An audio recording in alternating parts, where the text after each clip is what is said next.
ফেসবুকের টাকায় বাইক কিনে কেমন লাগতেছে তোমার কাছে? ভালো, আলহামদুলিল্লাহ। আর তোমার মতন যদি মানুষ কিনতে চায় কি কি করতে হবে?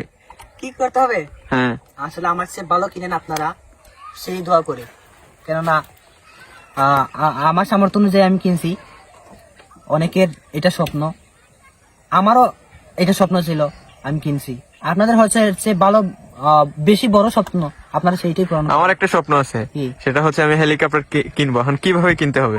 হেলিকপ্টার কিনতে হলে পরিশ্রম করতে হবে, প্রচুর পরিশ্রম করতে হবে। কি পরিশ্রম সেটা বলো। তুমি যেই পরিশ্রমটাই করো না কেন, ধরো তুমি পেজ চালাও, পেজে তুমি প্রচুর পরিশ্রম করতে হবে, লেখাপড়া, তারপরে কাজকর্ম সব বাদ দিয়ে দিতে হবে, ঘুম সব বাদ দিতে হবে, গার্লফ্রেন্ড, বউ, বাচ্চা সব বাদ দিয়ে দিতে হবে, বউ রাখা যাবে না, মানে এত পরিশ্রম করতে হবে। তাহলে মনে করো তুমি হেলিকপ্টার কিনতে পারবা কোনো না কোনো এক দিন, সেদিন হয়তো তোমার লাশও কবরে থাকবে না, তাই নাকি?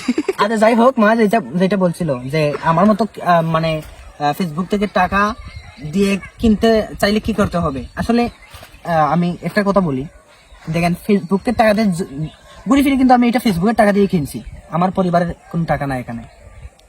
তাহলে শুরুটা ছিল খুবই কষ্টের, এটা আর বলা লাগে না, এটা আপনারা সবাই জানেন। কারণ এখন যারা ভিডিও দেখেন আপনারা সবাই মোটামুটি কন্টেন্ট ক্রিয়েটর, সবার একটা না একটা পেজ আছে, সবাই জানেন যে এটা অনেক কষ্টের।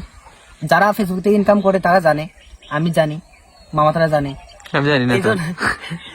হ্যাঁ, এই জন্য তুমি তো তোমার ভাইয়ের মাধ্যমে আসছো, তুমি তো জানো না, আমি আমার মামার মাধ্যমে আসছি। তারপরে মনে করেন আমাদের হালকা পাতলা হয়েছে আর কি, কিন্তু যে শুরুতে আমাদেরকে শিখাইছে মাহুজ মামা, ওনার বেশি কষ্ট হয়েছে। এটার অলমোস্ট ক্রেডিট মাহুজ মামা বলতে হয়, আজ মামা আছে, তবে আজ মামা হচ্ছে কি আমার ছাত্র। ও থ্যাংক ইউ। আর মনে করেন নিয়মিত কাজ করতে হয়, এটাই পরিশ্রম করতে হয়। দিন মজুরের কাজ নাকি? আমার একটা কষ্টের ব্যাপার হচ্ছে গিয়ে, আমার একটা আনন্দ হচ্ছে যে আমি ফেসবুকের টাকায় বাইক কিনেছি, কিন্তু আমার একটা কষ্টের বিষয় হচ্ছে যে আমি অনলাইন জগতে আইসে আমার লেখাপড়ার মধ্যে একটু ঘাটতি হয়েছে, ইফেক্ট পড়ছে না? লেখাপড়ার মধ্যে আমার একটু মনোযোগ উঠে গেছে। দেখেন টাকার লোভ এমন একটা লোভ, যদিও আমি পরিশ্রম করে ইনকাম করি, তারপরে টাকার প্রতি যে একটা মানুষের আগ্রহ, টান, চেষ্টা, মানে এই জিনিসটা খুবই খারাপ।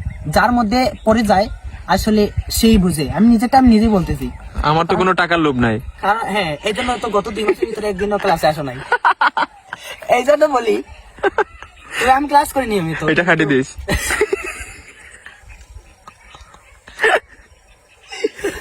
এই জন্য আসলে এটা আমার খুবই দুঃখ লাগে যে আমি আগে খুবই ভালো স্টুডেন্ট ছিলাম, ক্লাসে 1 ছিলাম, কিন্তু এখন 6 চলে আসছে। আচ্ছা, নিজের প্রশংসা নিজে করতেছে আর কি, এটাই। এই জন্য আসলে এটা কষ্ট, এটা আমার কষ্টের জায়গা থেকে এই কথাটা আমি বলতেছি যে আমি আসলে লেখাপড়ায় আগে একটু ভালো ছিলাম, কিন্তু এখন মনে করেন ততটাও ভালো না। 100-র মধ্যে এখন মনে করেন 30%, মানে 70% মনে করেন খেয়ে ফেলছি।